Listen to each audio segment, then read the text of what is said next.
You're the senior DEA official in charge of enforcement, and the department announced that they weren't going to enforce some drug laws in states that voted to have other type of marijuana policy. And a lot of this is finding its way into my state of Iowa, even though their state laws say it can't happen. What's your view on the department's new policy? Thank you, Senator.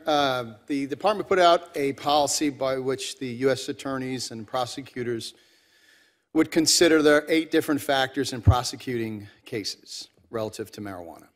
Marijuana is a Schedule I controlled substance. It's illegal. So we're still enforcing the law. But I will tell you, I'm glad you asked me that, Senator, because I have to say this. I've been 27 years as a DEA agent, 34 years in federal government, a father of 6 great kids, and a wife who's hung out with me for 32 years. I've been serving the country since I'm 18 years old. I have to tell you this. And I served in the great state of California for 9 years as a new agent. And I went with you to Redding, California. You don't remember, there was more hair here, when we established an office up there for meth. I must tell you this, because it would be wrong for me to tell you. Going down the path to legalization in this country is reckless and irresponsible. The department has set up factors, sir, and I get that. I'm talking about the long-term impact of legalization in the United States. It scares us. The treatment people are afraid. The education people are afraid. Law enforcement is worried what is going to happen. In every part of the world where this experiment has been tried, it has failed time and time again. And here we are. The voters have decided to do this. It's going to impact the state, the surrounding states, and California's done it, ma'am. You know that. California's turned around and done a lot of great things, what they're doing, what they're seeing, and I wish some people would take example of what's happening. There are more dispensaries in Denver than there are Starbucks. I think you're telling me that federal law ought to be enforced. What I'm saying, sir, is the idea somehow that people have in our country, and to the extent that some legislators do, county elected officials do, that this is somehow good for us as a nation, sir, that this is good for the next generation of Americans coming up, is wrong. It is a bad thing, and this body will get its door knocked on 10 years from now and say, how did we get where we get? People are going to ask us 10 years from now, how did we get where we're getting? And can I just put it in context with Afghanistan? At the International Drug Enforcement Conference that was held in Moscow, which is a planning and an operational meeting that we have every year, where we partner with new partners. Last year, we were in Moscow, 100 different nations. Can I tell you, we're sitting there, the administrator and I meeting with everyone, whether they be political leaders or law enforcement leaders.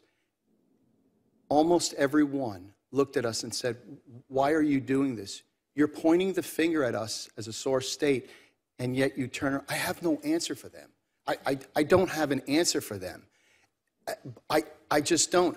In 27 years ago, working in Washington Heights as a young agent, senior agents told me we could never work with Colombia. 27 years later, we have Algerians going to Colombia for best practices. I apologize for my excitement, but this is a bad experiment. It's a bad experiment, and it's going to cost the United States in terms of social costs. It's going to cost us in criminality. We have, ma'am, you need to know this. We have organizations. We just took it down in Bakersfield, and a group that took a marijuana dispensary as a front to launder its meth proceeds. We not great case with San Francisco DEA, Bakersfield, Columbia, and Miami. This is the more I'm worried about. The more states that it happen to, they're going to come. You're going to demand from me. You're going to demand from DEA. How are you going to stop that? People think that People think that DEA and law enforcement officers around the world are interested in Billy and his bong and his basement. We're not. We never have been. That's his mother and father's problem. That's not the federal government's problem. That's not Jimmy Capra's problem in DEA. That's a mom and dad problem. What I'm interested in, what DEA has always been interested in, is the trafficking groups that want Billy to be puffing on his bong, the groups that are selling dope to our kids because they live off the backs of addiction. That's what they want. And I think that's sometimes get lost because there's been great things that have been done here in the United States. Been tremendous things that have been done here. But sir, you asked a question that's really, to some extent, not been answered. It's not been addressed. Ma'am, I know you have. I know you both have. But going down this road, so getting back to the department has given us factors on which prosecutors to prosecute cases. And by the way, we've never gone after, and have done that because people thought we're going after small-time traffickers. I've been DEA for 27 years, never arrested an addict, and I don't have any small-time traffickers that we don't have time for that because we're dealing with things like this on a global scale. I apologize for my I'm going excitement. to submit my questions for, three more questions for answer in writing. Okay. That's fine. Yeah.